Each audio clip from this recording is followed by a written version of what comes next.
Olá, estamos aqui para mais uma mini aula de terraplanagem, projeto e execução, focada no empreendedorismo geotécnico, que é o foco que nós temos na Academia Dynamis de Engenharia Geotécnica, sendo o empreendedorismo geotécnico que pregamos aqui, um empreendedorismo geotécnico cristão verdadeiro, isso não é religião, e produtivista. Vejo nas mini aulas, onde nós colocamos, mini aulas não, vejo nos mini treinamentos, né, esse foco integral, né, o integrado da parte técnica, administrativa e a intuição, né, que é, na verdade, o Espírito Santo, que não tem nada a ver com religião, né, é infinitamente maior que a religião. Mas vamos à nossa mini aula. A mini aula de hoje, de terraplanagem, ela vai falar de quantitativos. Puxa, pessoal, como se nós nos equivocamos nos projetos de terraplanagem com quantitativos. E nos equivocamos por causa de um problema muito simples de resolver, mas que não se resolve. As nossas obras de terraplanagem, elas geralmente não têm uma boa topografia. Se vocês olharem no nosso site, www.dynamisbr.com.br, eu acho que ainda está lá, e se não tiver, vocês me peçam, o manual de implantação de loteamento, onde eu falo que a topografia tem que ter 3 fases, né? A fase de um anteprojeto, uma fase de básico, uma fase de executivo. E mal se faz a topografia adequadamente, né? Muito bom. Depois, no caso de loteamento, nem sondagens às vezes são feitas, né? E em outros tipos de empreendimento, se faz um pouco de sondagem. Mas quantitativo, por que eu estou falando de sondagem, estou falando de topografia? Porque se eu não tiver uma boa topografia, depende da fase do empreendimento, e se eu não tiver sondagem, eu não vou poder fazer o equilíbrio de corte-aterro. Esse é o problema, o equilíbrio de corte-aterro. Se eu tiver um loteamento ou uma indústria, um terreno grande, né, de casa, de edificações, pode ser que não. Pode ser que, no caso de uma edificação, eu tenha só que escavar ou só fazer um aterro. Nós temos que sempre procurar fazer uma compensação de corte-aterro. Em áreas grandes, industriais, ou loteamentos industriais ou residenciais, nós temos que compensar o corte-aterro, porque senão é prejuízo, né? Porque nós vamos ter que ter um outro lugar, tirar de dentro do nosso terreno o corte, ou importar para fazer aterro, e isso complica muito, encarece muito também. Então nós temos essa figurinha que está aí, que mostra o quê? Como fazer a compensação de volume do corte aterro, né? Então nós temos aqui o terreno natural, ok? E nós temos aqui uma linha de corte, e aqui uma linha de aterro. Olha, quando eu falo esse aterro aqui, é uma visão geométrica desse aterro.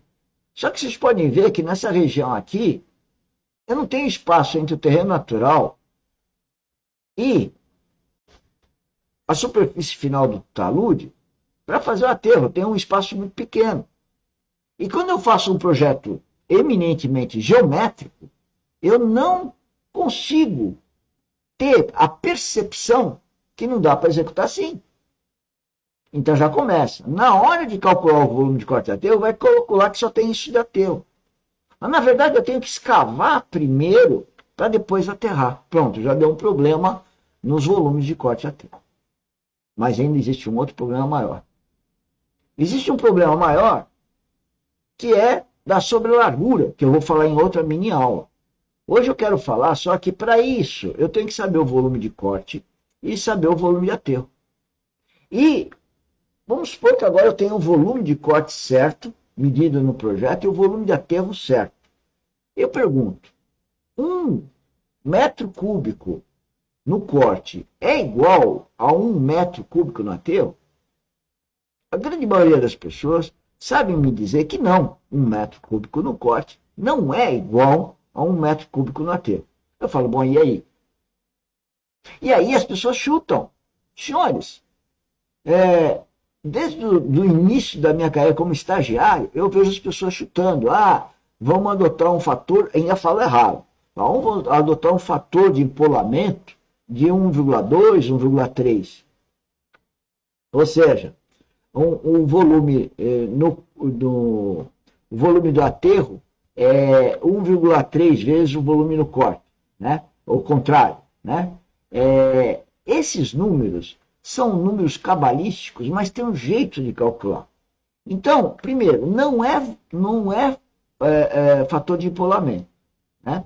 É um fator que converte corte em aterro. É como se tivesse uma unidade monetária dólar, e $1 são quantos reais? Eu tenho que falar a mesma coisa. 1 metro no corte, quanto metro que é no aterro? 1 metro no corte, quando eu vou para o aterro dá menos. 1 metro no corte, quando vai para o aterro dá mais. Ou seja, 1 no corte é 1,5, é 1,2 no aterro. 1 no corte é 0,8, é 0,7 no aterro. E esse chute que leva a prejuízos, né? Certa vez, um executor chegou e falou, poxa, eu estou usando esse termo, né? Que está fazendo aterro, o aterro não aparecia. Por quê? Porque ele imaginou que 1 metro no corte daria 0,8 no aterro. E estava dando 0,6. Então ele não viu o aterro crescer. Daí ele cortava, aterrava, mas não via crescer. Bom, tem que lembrar que isso acontece e tem uma geotecnese aí, como eu falo, atrás. Eu tenho que saber os volumes do corte, e volume do aterro, eu tenho que saber o ensaio de Proctor normal, eu tenho que fazer umas continhas que nós vamos comentar numa outra mini aula. Mas o que eu quero deixar para essa é alertar para a questão, quer seja desse espaço aqui, que é insuficiente para fazer o aterro, e que você então tem que escavar mais para aterrar, já deu mudança no volume de corte, mas isso é aí, tá? E o fator de empolamento não é uma relação entre volumes de corte e aterro, né? O volume de corte eu vou chamar de VC, o volume de aterro eu vou chamar de VA, e o volume no caminhão eu vou chamar de VT, volume transportável, né?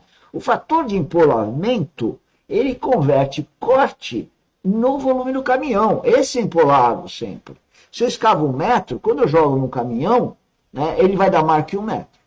Esse é empolamento, esse sempre é empolamento, ele sempre aumenta, né? Pelo menos na minha experiência sempre aumentou, né? Mas o que deve estar no cálculo da compensação corte-aterro e nos quantitativos é o fator conversão corte-aterro, que é uma relação, vai ter na outra mini aula, é o fator que converte corte-aterro, tá certo? Então, numa outra mini aula, a gente vai mostrar que ensaios que nós vamos fazer para poder calcular corretamente quanto 1 metro no corte vai dar no aterro. E quando fazer os quantitativos, saber compensar corte e aterro. Então, são duas questões. É conversão de corte a aterro e esse problema de espaço para fazer o aterro em circunstâncias como essa que nós mostramos aqui, né? Que você precisa escavar pela geometria do aterro terminado com o terreno, você teria esse volume, mas você tem que cortar para poder fazer a obra, né? Que a praça de compactação tem que ter no mínimo 3 metros. Fora que tem um outro problema que nós vamos ver em outra mini aula, mas já canto a bola aqui, que é a questão de sobrelargura. E também temos a questão dessa sobrelargura invadir uma APP, que é um outro problema que devemos avaliar, tá? E também temos a questão de fazer os ensaios necessários para fazer essa conversão corte-aterro. Senhores, está acabando o nosso tempo para hoje, para essa mini aula melhor. Compartilhem, se inscrevam no grupo do WhatsApp, que está na descrição do vídeo, para vocês participarem do grupo WhatsApp da academia e marcarmos o workshop gratuito para tirar dúvidas do que nós falamos aqui nos mini treinamentos todo dia às 6 horas da manhã. Tanto os mini treinamentos, que são dos cursos que nós fazemos a cada quinzena, com as mini aulas, elas estão todas nas playlists do canal YouTube de Engenheiro Mauro Lozano. Vem conosco, vem compartilhar, vem participar de outras atividades da academia, como as nossas lives.